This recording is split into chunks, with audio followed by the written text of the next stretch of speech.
Shalom Bapak Ibu Saudara yang diberkati dan dikasihi Tuhan. Selamat berjumpa kembali dalam renungan firman Tuhan hari ini. Mari sebelum kita mendengarkan firman Tuhan, kita berdoa bersama. Tuhan, kami datang saat ini kepadamu bersyukur untuk penyertaan, pemeliharaan, dan berkat-Mu yang terus kami rasakan dalam hidup kami. Dan sampai saat ini Tuhan, Engkau Allah yang tetap baik dalam hidup kami. Saat ini kami rindu mendengarkan renungan firman-Mu. Berbicaralah Tuhan, pakai hamba-Mu, dan apa yang akan kami dengar saat ini dapat dilakukan dalam kehidupan kami hari lepas hari. Di dalam nama Tuhan Yesus, amin.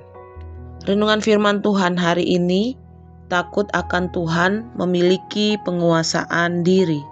2 Korintus 5 ayat 13 menulis, sebab jika kami tidak menguasai diri, hal itu adalah dalam pelayanan Allah, dan jika kami menguasai diri, hal itu adalah untuk kepentingan kamu.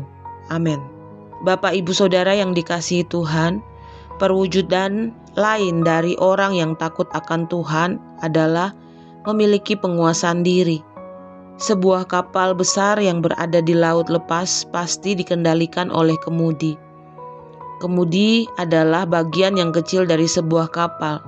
Namun bila kemudi tersebut dikendalikan dengan semestinya, maka kemudi dapat mengarahkan kapal kepada suatu tujuan dengan selamat. Demikian juga penguasaan diri sangat penting dalam perjalanan iman orang percaya.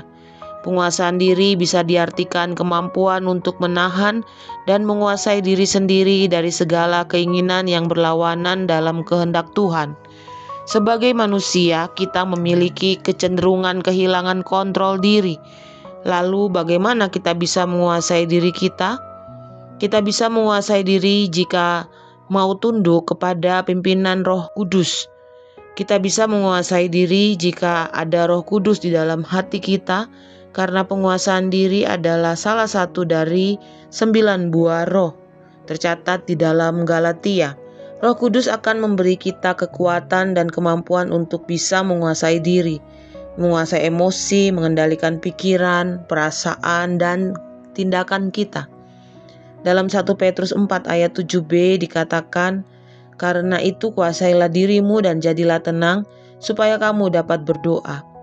Artinya kalau kita tidak bisa menguasai diri, kita tak akan bisa tenang, dan kalau tidak bisa tenang, kita pun tidak akan bisa berdoa. Hanya orang yang bisa menguasai dirilah yang dapat bersikap tegas untuk tidak berkompromi dengan dosa dan terus mengenakan manusia baru. Seseorang yang memiliki penguasaan diri tidak akan mudah menilai orang lain dengan kacamata manusia. Firman-Nya menulis, sebab kasih Kristus yang menguasai kami. Tercatat di dalam 2 Korintus 5 ayat 14. Sehingga kita pun tidak akan mudah menghakimi dan mencari-cari kesalahan orang lain. Karena itu, jangan kamu menghakimi supaya kamu tidak dihakimi. Matius 7 ayat 1 menulis. Dan mulai dari sekarang, baiklah, tiap-tiap orang menguji pekerjaannya sendiri, maka ia boleh bermegah melihat keadaannya sendiri dan bukan melihat keadaan orang lain. Galatia 6 ayat 4 menulis. Maka dari itu kuasailah dirimu di segala keadaan. Jadi Bapak Ibu Saudara yang dikasihi Tuhan, orang yang sabar melebihi seorang pahlawan, orang yang menguasai dirinya melebihi orang yang merebut kota. Amsal 16 ayat 32. Mari kita belajar untuk menguasai diri. Amin. Mari kita berdoa. Tuhan, mampukan kami melakukan firman-Mu dalam hidup kami. Mampukan kami untuk bisa memiliki penguasaan diri. Dan biarlah roh takut akan Tuhan selalu ada dalam hidup kami. Berkati para pendengar saat ini dengan segala yang dihadapi. Pergumulan, sakit penyakit, problem, kesusahan, utang piutang, dan lain sebagainya. Tuhan, Engkau tahu segala sesuatu, tidak ada yang tersembunyi bagimu.